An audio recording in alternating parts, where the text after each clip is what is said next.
Hello, welcome to the Wander World School and Slow Family Travel Podcast. I'm Susie, a travel-loving money nerd, mom of two, and our family lives between Spain and Colorado.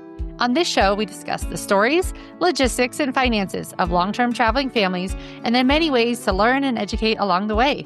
Today, we get to know Christina Cann and Brett Wiewiora. From professional bakery owners in Florida to sourdough-slinging globetrotters, Brett and Christina reveal how they traded their brick-and-mortar business for a life of world schooling and slow travel with their two daughters.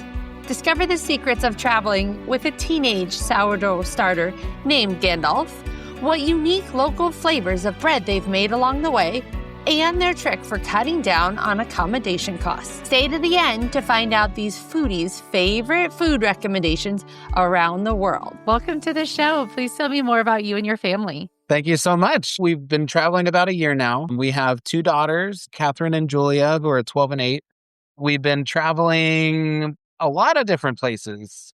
We've been going between some probably faster than we should travel to getting more into slower travel, but we've gone through several continents at this point. And we also travel with our sourdough starter, this is Gandalf, our sourdough starter. So he's our other kid that we travel with because we bake everywhere we go. We're sourdough bakers. That is so cool. I cannot wait to learn more about how you incorporate baking and bread into your travels.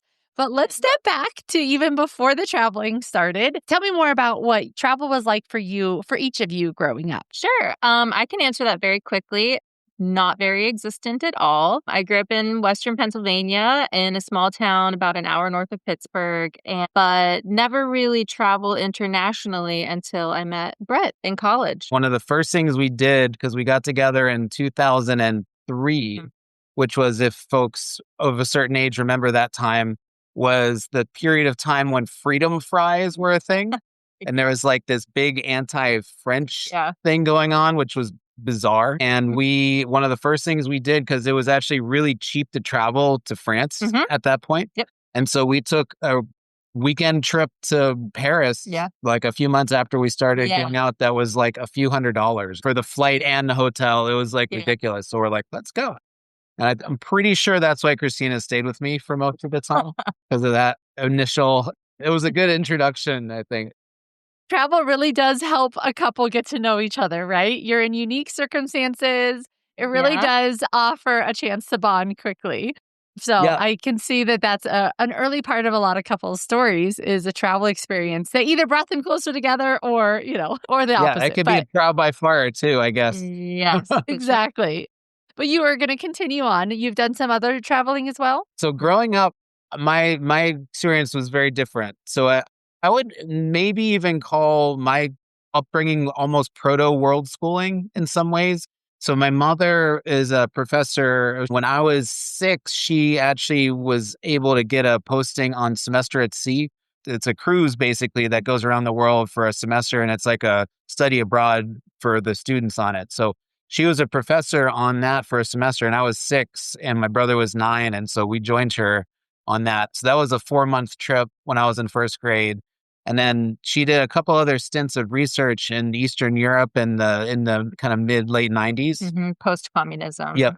And so like when I was in 6th grade, which is actually kind of crazy to think about, it's the same age as our oldest daughter now. We lived in Slovenia with her for another semester. And then we would do in the summertime lots of trips for her research stuff. So I was able to tag along on a lot of kind of longer educational trips. That is so cool, the Semester at Sea experience. Was there any education tailored to you and your brother's level, or were you just kind of along for the ride with university students? Yeah, so it was my mom, my dad, and then my brother and I. And then my dad was kind of charged with homeschooling us while my mother was working. The school gave him all these curriculums and worksheets that we were supposed to do. And of course, like that wasn't hard, but my brother and I, we explored the whole ship. I was a very social kid. I made friends with the whole crew on the boat, and they would like hang out with me.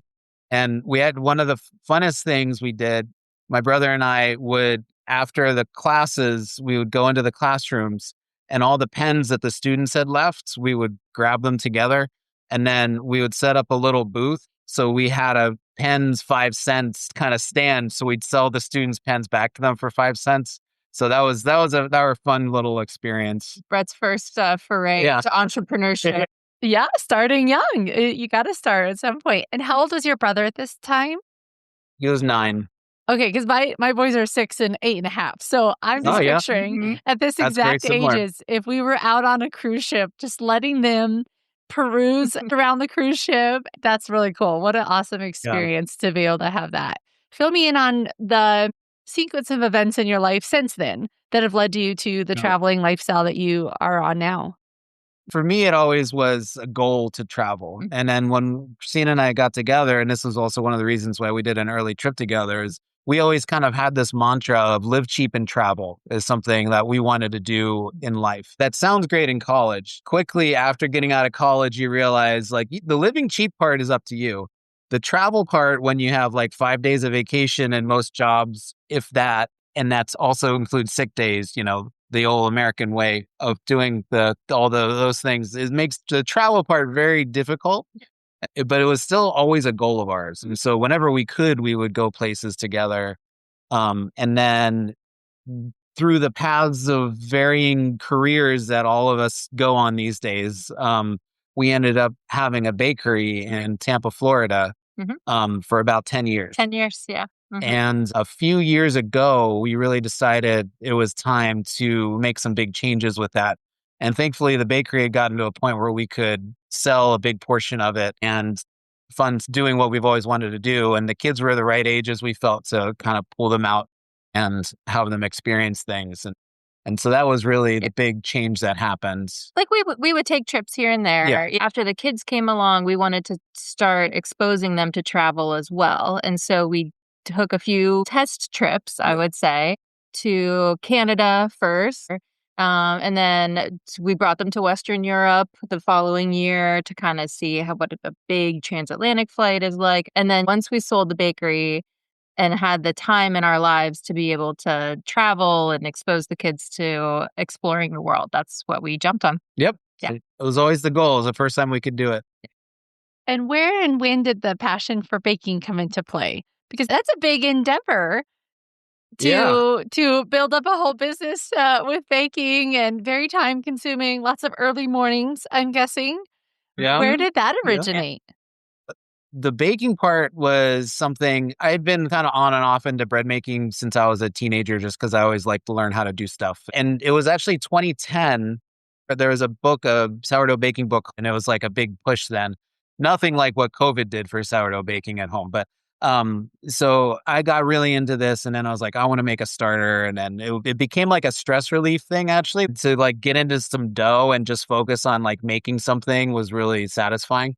And I didn't mind. Yeah. I know. It sounds like a delicious hobby.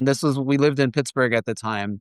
And we actually started like a cottage home bakery out of our house, more as a way to basically keep this habit going, because otherwise you're just making way too much bread that you'd ever be able to eat. After our first daughter was born, we were kind of like deciding what we wanted to do. We were both kind of burnt out and ready in general for a change. And a lot of Christina's family had actually migrated down to Florida. And so that's when we decided to move to Florida. Then we're like, what are we going to do? And since we both were kind of sick of what we were doing, we were uprooting our lives already. Yeah, we decided to toss it out the window and like try out a bakery. Because at least, if nothing else, we'd be working together, which was also something we'd always wanted to do. And so that was 2015 when we moved to Tampa and started the bakery. And did the sourdough starter come down with you? Oh, yeah. Yeah. Okay, so this has been ongoing and now all around the world. So that is so cool. Yeah, he's very well traveled. Yeah. Yes. He's a teenager. He is a teenager. He can almost drive. Almost. Yeah. It's his permit. Getting his permit. Yeah. You should get a picture of him at 16, like behind a self-driving car. Yeah. Like taking off on his own. That would be amazing. Yeah. And so you mentioned sourdough was really big in early pandemic, right? At what point were you at in the business with that, and how did that affect you? That was crazy. Yeah, that's a great question. So we had been around for about 5 years at that point. We were doing the farmers markets. We were baking for wholesale customers. And we actually had just opened our sandwich shop, like our front-facing retail shop in late 2019. And so 2020 rolled around, and then March, and it was COVID. And so we were like, this is going to kill us. Yeah. But actually, COVID was really great for our sandwich shop. So many people were working from home and they wanted to support local businesses. And then once the wholesale restaurants recovered, business was going really well, actually, after COVID. Yeah. And we were able to purchase a building. It took about a year or so to renovate it and build a 3,500 square foot bakery, and allowed us to build the business up to the point that when we decided to focus on other areas of our life, make that exit. And then you sold the business and launched into traveling. Tell me more about how that process went, and then where you first launched to when you started traveling. It took years. Selling a business is difficult. And we first, I think, put the business for sale a few years before we actually... I want to say 2021 or 22. Yeah. So it did take several years for it to pan out. At that point, it had just grown beyond what we had ever wanted it to be, which is a really nice problem to have. But, it still didn't align with what we wanted. And, we want to explore, we want to travel, we want the kids to see the world, and started laying the groundwork for eventually selling. That's when we were getting very into reading about world schooling and seeing how other people did it and your podcast. But to make that leap, you have to leave a lot behind. And, we could have had expanded our sandwich shop. The opportunity was there for that. And the question was to us, what was important? Yeah. And it wasn't even a debate, honestly. I think a lot of people think kind of idealize world schooling, and it's one of those grass is always greener things, of course, but you always make choices. And sometimes those choices are big, they're trade-offs. Thankfully, we agreed. And our kids were on board. Yeah. Doing the test trips with them had really helped and kind of whetted their appetite for traveling as well. And so it's pretty easy in some ways as a parent to say, okay, you don't have to go to school anymore. We're going to start traveling the world instead. Then we become the teachers and we have to figure out how we're going to make all of this work and, do all the plans and stuff that when you're at home and in one place, you don't think about those things. You have your home, you have the school, everything is set up in your routine, and the routine changes all the time. Yes. What has that approach to schooling and education been like while you've been traveling over the past year? We've experimented with a few different things. When we started out, the kids were doing a lot of Khan Academy online, which was really great. They both liked it and enjoyed it. And they did great. I want to say 4 months in or so. They had just kind of reached the extent of what they could do with Khan Academy. And they realized that they kind of missed the physical books. So I actually happened to be in Australia with the kids, and we went to a bookshop and we were looking in the workbook section, and the kids picked out some things that looked interesting to them and they really took to it. And so then we actually spent the summer back in the States with Brett's mom and did a lot of research about curriculums to do going forward and how to structure our world schooling in light of the fact that they kind of needed this mix of online and physical stuff. We're kind of piecemealing different curriculums, mostly doing it ourselves based on their interests and their, one daughter is 12, one daughter is 8, so they're at different levels. But it's honestly been working pretty well. Whenever we go to some big sites like World Heritage sites, museums, that kind of thing, we make them do journal entries on it. We call it our adventure journal. So that way, too, it's like they have a keepsake. Years from now, when they look back, they'll be like, see the reflections of an 8-year-old going to the Alhambra. It's kind of hilarious. When I was on that semester at sea, we had to do a daily journal for school, and my mom kept them. And so reading back from the perspective of a first grader, it's we saw the pyramids today, but they had really, really good rice. Just these ridiculous, I saw a cat that was really cute. That is really fun to have that perspective. It's great that you have them and now your kids will have that opportunity as well. And what are their thoughts around world schooling now that they've been at this for a while? Our oldest daughter is in love with it. Yeah. She wants to be an archaeologist now. And I'm 100% sure it's because being able to, explore ruins and places and So she is just on board. Mhm. Our younger daughter, she's a little more social. She's a little more like missing friends and kind of the social aspects. We've been able to do a couple of world schooling hubs to meet other kids, which has been really great for her for doing that. And that was one of the reasons too we wanted to leave when we did, because we felt like as they get older, especially getting into like high school age, it just gets harder and harder because the kids have other priorities at that point. Yeah, I think socially and academically, it gets a lot harder at that point. And so we felt like we have this really good window of time right now where the kids are old enough to remember what we're doing and write about what we're doing. And so they can reflect back on it in the future, but not to the point that they feel like they're being taken away from their social group. Yes, it's a lot to consider. And you're right, there's no like one perfect age or stage. There's pros and cons to all of it. But I do agree that launching before there's as much of that teen influence can make a big difference. Is language part of any of their schooling? Have you picked up some, or is there like an interest sparked from some of your travels when it comes to languages? I would say it is always something that we want to work on, although we've had some good experiences. So one of the hubs we did was in Granada, Spain, and we had Spanish lessons every day with the teachers. That was great. We all picked up a really good amount of Spanish. I speak French, Brett speaks German. So when we go to places and they see us talking to people and interacting, I think it sets a good example for them. Yeah. Our older daughter has gotten very much into Latin since Yeah. we've been in Italy for a while. Mhm. We went to Pompeii and she's the budding archaeologist. So now she's like, I really want to learn Latin so I can go to these ruins and see what they're writing about. Mhm. Youngest was getting really interested in learning Italian, mostly because Italy has her favorite foods. So pizza, Pasta, gelato. yep. So, and yeah, I think we haven't focused on learning languages. We always learn a little bit, like please, thank you, excuse me, very important one, those kinds of things. And they see us go through the grocery checkout process and like learn how to like interact a little bit. And I think it gives them expectation that they should also learn that. I'm wondering, did your kids pick up a passion for baking as well, growing up with a bakery in the business? And then now that you're doing this along your travels, or not so much? Say so. No, I'd say a passion for eating bread. That is Yes, certainly we can all get yeah. behind that.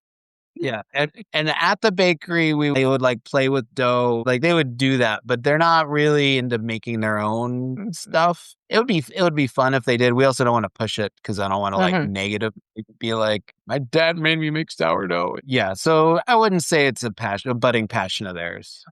But I wonder if because it's so accessible, right? They don't necessarily have to, but they probably are learning the skills, and it's going to be a lot easier to continue this interest if they desire to later by already having that foundation. I'm curious how have you incorporated your baking passions into your travels? Because some people might think, oh, now I'm traveling, I don't have all the things I'm used to. I mean, you had a 3,500 square foot bakery. How do you carry that with you along your travels? When we meet other families at World Schooling hubs, they're just amazed at it. And we get so many questions because, those are the kinds of families who miss those kind of comforts of home or the familiarity of baking in your own kitchen and creating your own bread or cake. We did an impromptu class at one of the hubs actually, because there's so many parents who wanted to like learn how to do it while we're traveling. I think anybody who's traveling a lot, especially world schooling, you kind of have a minimalist kind of attitude, and baking can be the same way. Like there's only a few things you really need. Otherwise, it's more of just understanding the process. One of the things that is really fun is actually learning about the new flavors and stuff of the places we go. The other challenge is some cultures don't have really a home baking tradition. And so like when we traveled through Japan and Vietnam, you often don't have an oven. And so we had to learn how to make bread on a stovetop because kind of like camping style. Yeah. And so we've learned a lot along the way. We do carry a few things. We actually ended up in Japan buying a small Dutch oven as like a kind of a pot that we could heat on a stovetop to bake in. And we've got like a small bread loaf pan because often places you stay don't have any like real baking equipment or anything. But other than that, the first things we do when we get to a place is usually get the Wi-Fi set up for the kids and then go to a grocery store. And then I need to spend time looking at their flowers and like decoding what they have. Some places it's easy, like Italy is, but Japan and Vietnam was very tricky to find any kind of wheat flour and then figure out what it is. Like, is this more like a bread flour or all-purpose flour? Yeah. But we've always been able to do it and then making up new recipes. And thankfully, we've never had any issues traveling security either with sourdough starter. Yeah. I would say that's the number one question you get with your starter. But what we do is we just kind of dry it out a little bit, not completely dry. And we put it into like the little 3-ounce silicone jars that you can put shampoo or something in. And we store it with our toiletries. Yeah. And it looks like a lotion. It looks like lotion. So it's not dangerous. We always check the countries or places that we're going to because some, especially island nations are very strict about what you can bring in. But I mean, Hawaii has been fine. Indonesia was fine. Australia was fine. So we always check, but yeast is not something that is banned from coming into those countries. Yeah. That is so good to know. Yeah. And have you been able to incorporate some of the flavors of wherever you're traveling into your baking? Yeah. So we have the traveling with the starter and also like experimenting with the flavors was like one of the big goals too of doing this as a family as part of like the big adventure for us. And we document it all on our Instagram, Sourdough Lifestyle. So we put all the crazy recipes and stuff we come up with and weird travel experiences with starter and all those things. This comes from our bakery in Tampa too, because our whole concept with that was it's sourdough done in like the long fermented way. We always treated sourdough as more as like a medium. And we would do all kinds of flavors of things. Like we would make like a roasted red pepper bread, turmeric and black pepper bread. We did lavender. We made a matcha bread. So it kind of translated very naturally to make crazy flavors as we go. We try to learn about the cuisine of the places we're in and then incorporate those flavors into a loaf. So it's not necessarily like baking a traditional recipe from that place. It's more of like being inspired to make a fusion loaf. In Japan, you'd use things like miso. You would use the dashi stock, which the dashi stock is a fishy kind of flavor that's a background taste of a ton of different Japanese recipes. Mm-hmm. And then there's always places of these interesting things. You can get like a salted plum, which I'd never even heard of before, but it was like everywhere and we're in Japan. But then it was interesting we were in Spain a few months ago. And the origin of tapas is actually a meal served on a small piece of toast that would go on top of a drink. So it would be like food served with a beer or wine or something. And so that's kind of where like the small plate thing started. So it's kind of like a bread origin to begin with. Spanish cuisine has so much flavor in it. And one of the big ingredients in paella is saffron to make the rice. And so we've got some saffron. We wanted to make a tapas bread, and then olives are a huge thing in Spain, of course. So we made a saffron olive bread that we would cut and put on top of a glass. And it was just beautiful. And like, so that just fits right into those kinds of things. Those are some of my favorites. And Italy's easy for this. I mean, there's so many delicious herbs. When we're in France, which also would have a huge bread culture, we wanted to do things that were also more of like cuisine inspired. Yeah. And so we stayed in the north of France, which near was Belgium. more near Belgium. And there's wine, of course, because it's France, but it was actually a bigger beer area. And so we made a bread using a kind of local beer that's like specific to that region. Yeah. And that was really good too. Yeah, it was really great. It's almost always been really good. Yeah, I don't think we've ever experimented with flavors in any of the countries that we visited with the bread recipes that we've come up with and been like, ooh, I don't know about that. Yeah. Brett made a Marmite bread in Scotland. We did, yeah. And it was good. We don't really care for Marmite itself as a topping, but in the bread, when he mixed it into the recipe, it just really amplified this umami flavor in the bread. And so it was lovely. It was very good. That is so cool. What an amazing way to mix a passion with a place and really bring alive the flavors of wherever you are in this passion and in this product that you already know really well. So I think that's such a fun way to combine it. And maybe someone's passion isn't baking, but they can take something similar, like art could be one that you could then take that with you and really create art pieces around the world or stories around the world. Or I don't know, there's just so much that could be done with that. So I think that's such a cool inspiration. I do also like to talk about, especially with long-term traveling families, it's great to get an idea of the 1 month spending snapshot. So is there anything that you can share in that regard as far as some spending snapshots along your journey? Changes a lot. Yeah. Cost of living standards are different all over the world. Yeah. So more expensive places in the world are obviously more expensive to travel to. One thing we're doing right now that we didn't even think of before starting world schooling, but is working out really well right now. Specifically, we're in Italy right now, and we're actually staying in a place with 2 other families that we had met in previous world schooling hubs. And so we're able to find a little, like they call it a villa. Yeah. It's like an apartment building. building. Apartment building. Yeah. There's 4 apartments in this building. And so each of the families has an apartment, and we're able to basically rent out the whole building. And it ends up it's like maybe $700 for the month to stay. So for Italy, it's very inexpensive. Yeah. So I mean, that could be like a weekend in Rome. That is great to be able to extend that to a whole month.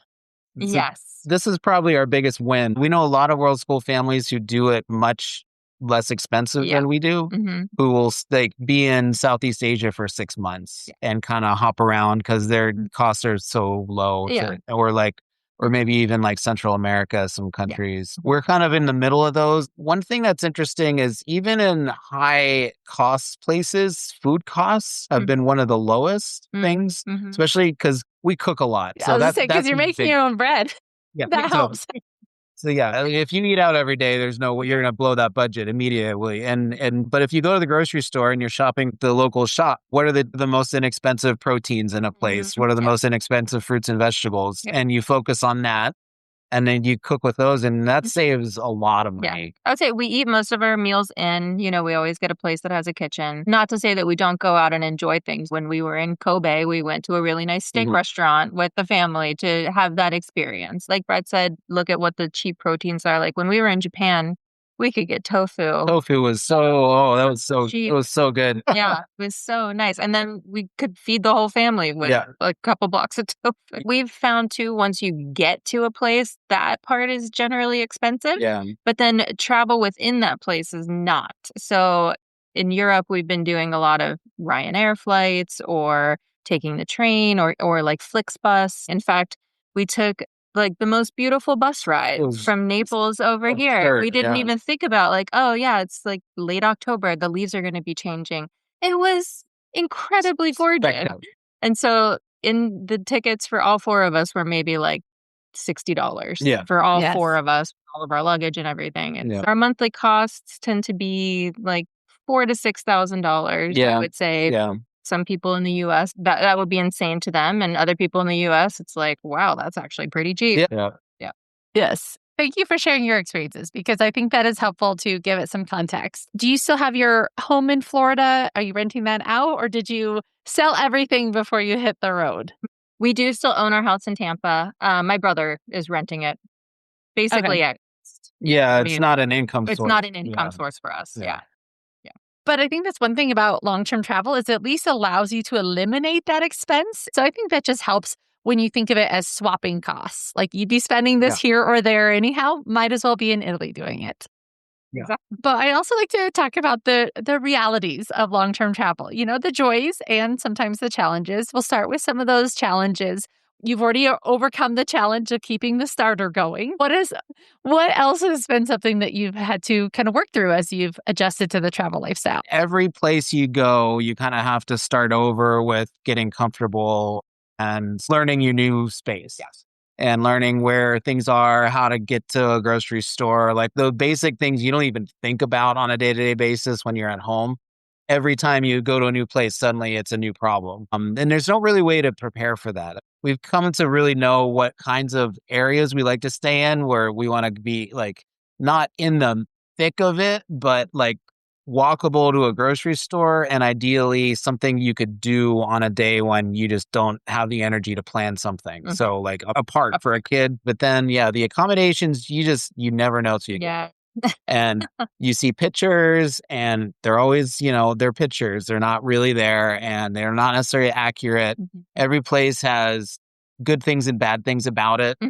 And you have to really appreciate the good things, remember the good things, and then learn to live with the bad things. Yeah. That might be the nicest way to say it. But when we first set out, we went to the UK and Ireland first. And when we were setting things up, we were like, okay, we're doing this world schooling thing. It's the four of us. We could do it. And we ended up renting an Airbnb in very rural Ireland that was a barn that had been converted into an Airbnb. And it was nice. Like, it wasn't bad, but it was no internet. It was November into December. So it was cold, wet, dark, and there were cows about 5 feet away from our door every morning, mooing to wake us up. Yep. And it was the only heat was a wood stove in this whole house. And so like we had to really crank the fire up at night and get it to like 100 degrees in the house so that once the morning came and the fire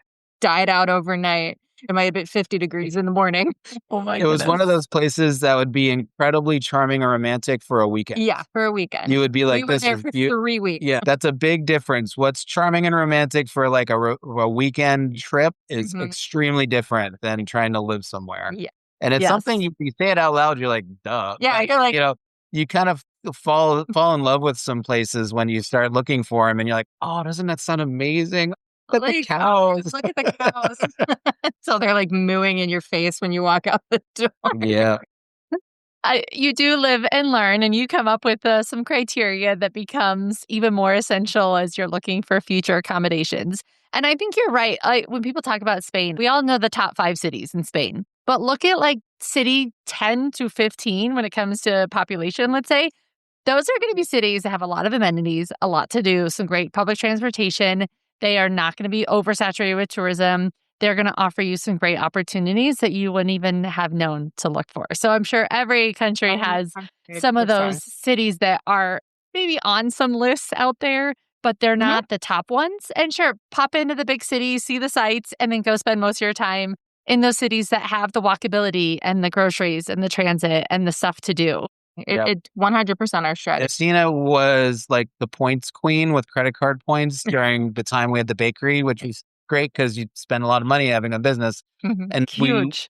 Our time we usually spend, because often flying in and out of countries through the major cities is the easiest way to do it. Yeah. So we'll often spend like a few days in what we call world cities. This is like London, Tokyo, Madrid, like these kinds of places. Yeah.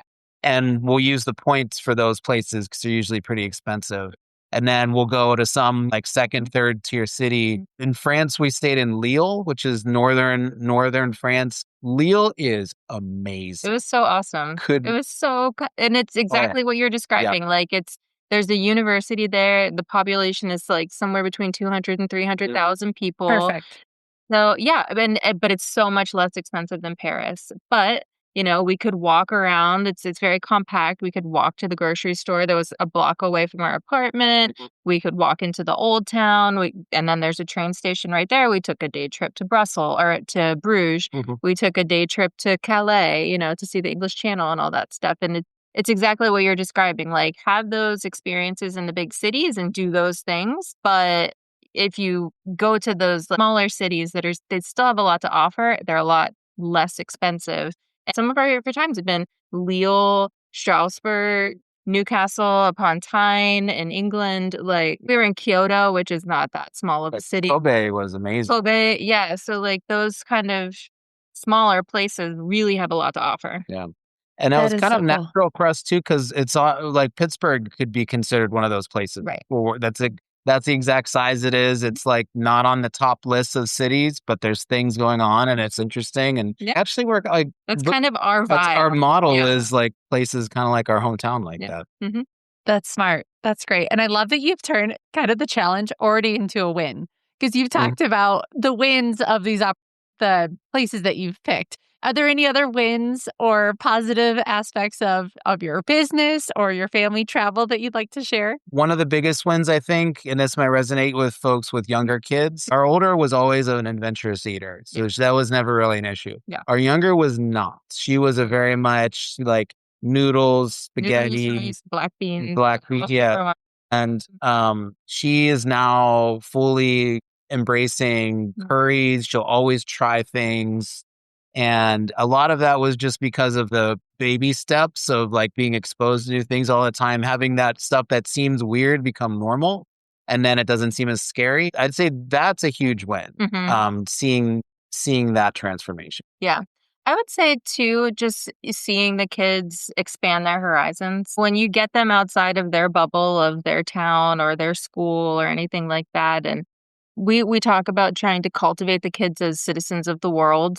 There's not just one perspective. There's not just one way of living. We see a lot of different lifestyles when you're in Asia versus when you're in Europe and the United States. Trying to instill that in them at a young age has been really rewarding for us. Like, I never traveled much. And so I didn't really start experiencing that until my 20s, seeing the world out there. And the fact that we can do that with them at these younger ages that I think is a little bit more impressionable for them is really cool. Yeah. Yeah. Yeah, what wonderful opportunities. And thank you for sharing. My second is the less adventurous eater. Thank goodness there are French fries everywhere around the world. But I am starting to see that exposure really does make a difference. But I'd love to, before we wrap up, get to know you a little bit more in a lightning round. Share with me what your most delicious food you've ever tried. We have talked a lot about food, so I'm excited to hear what tops your list. I have one. Okay, go ahead. Okay. So this was a magical experience, actually. So in Japan, there's something called karaage chicken. Amazing. It'll make the most, picky eater turn around on Japanese food because it's fried chicken and it's amazing. It's like double fried chicken, I think. Yeah. So good. Yeah. Cannot go wrong. Yeah. But we were at this place. It's called an izakaya. It's like a kind of like a bar. And there was a question on this menu. You ordered on your phone, of course. And so, because it's Japan and that they do crazy stuff like that. So you order on your phone and it said karaage chicken and then a check mark, side of powder of happiness. And it was like, how do you say no to that? I mean, like, no. Yeah. Nope. I'll take the powder of happiness. And I'm still trying to figure out what this powder of happiness was, but it was the most delicious thing I've ever had. It was obviously some bad English translation. It's this like sweet, salty, almost kettle corny-ish powder that you would take your chicken and then like dip it in it and eat it, and it was just mind-blowing. So that is my top food for sure. The combo of the sweet and salty and fried was just like incredible. Yeah. I love it. So memorable. You're always going to remember the side of the powder of happiness. For me, probably one of the top food experiences was a really fresh poke bowl in Hawaii. I had never really done a poke bowl before, but then I was like, okay, well, I'm in Hawaii. Like, I should try it. And it was just this like shack on a beach. There, like, you see sea turtles swimming and crawling on the sand. It was really great. And it was the freshness of it, the flavors. It was also good. Yeah.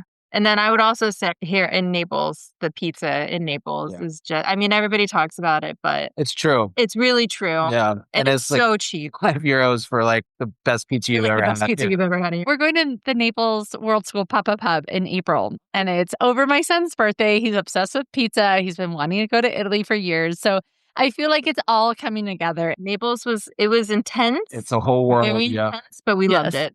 Yeah, we really did. Very cool. And one item you cannot travel without. For me, it's my earplugs. My kind of like ridiculous one, but it's true, is actually a blanket.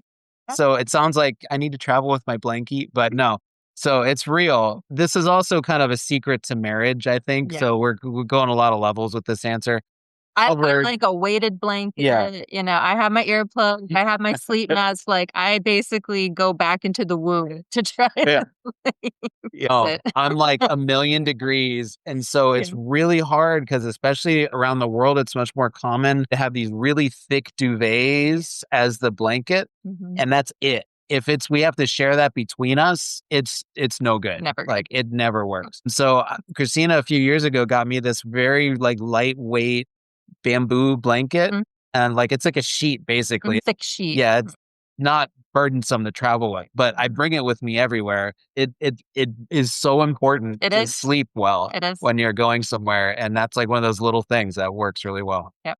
So genius. Make sure everyone can sleep. And if you could teleport to one place right now, where would it be? For me, I'd go back to Japan in a heartbeat. I loved Japan. I think the reason you love it is actually unique. Yes.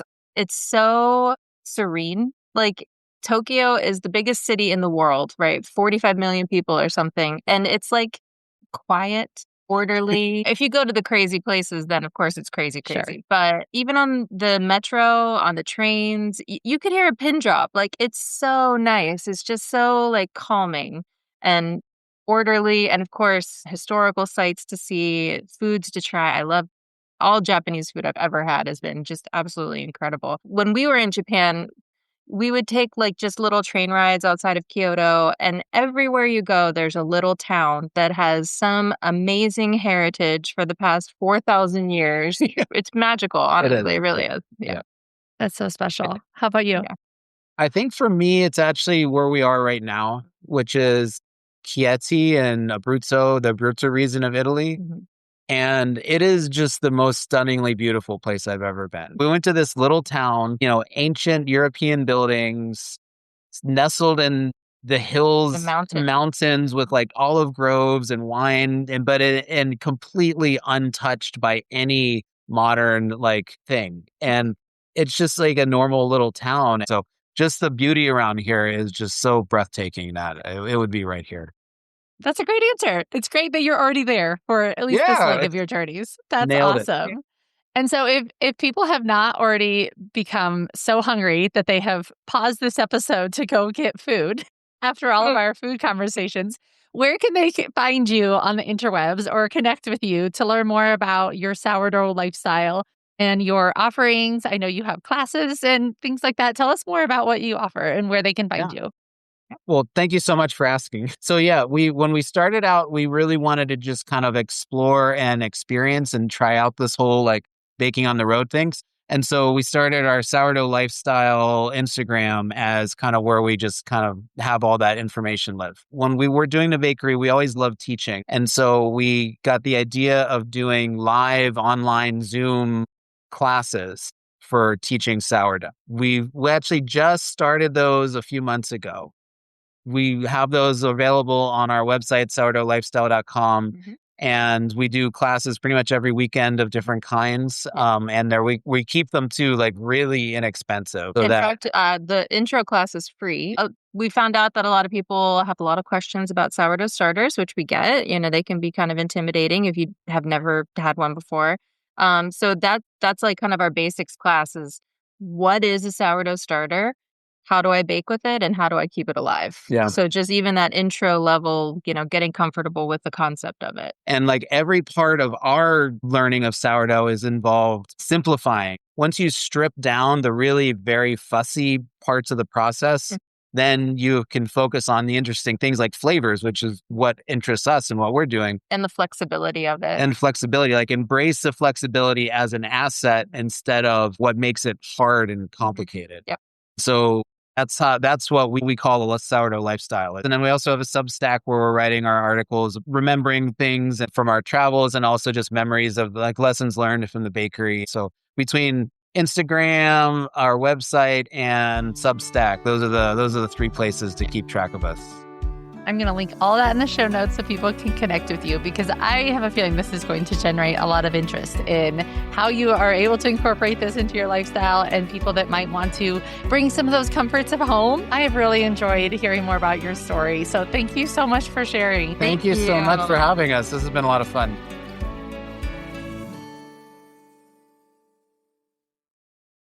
That's a wrap on today's episode. If you enjoyed it, please do me a huge favor and tell a friend or traveling family about the show.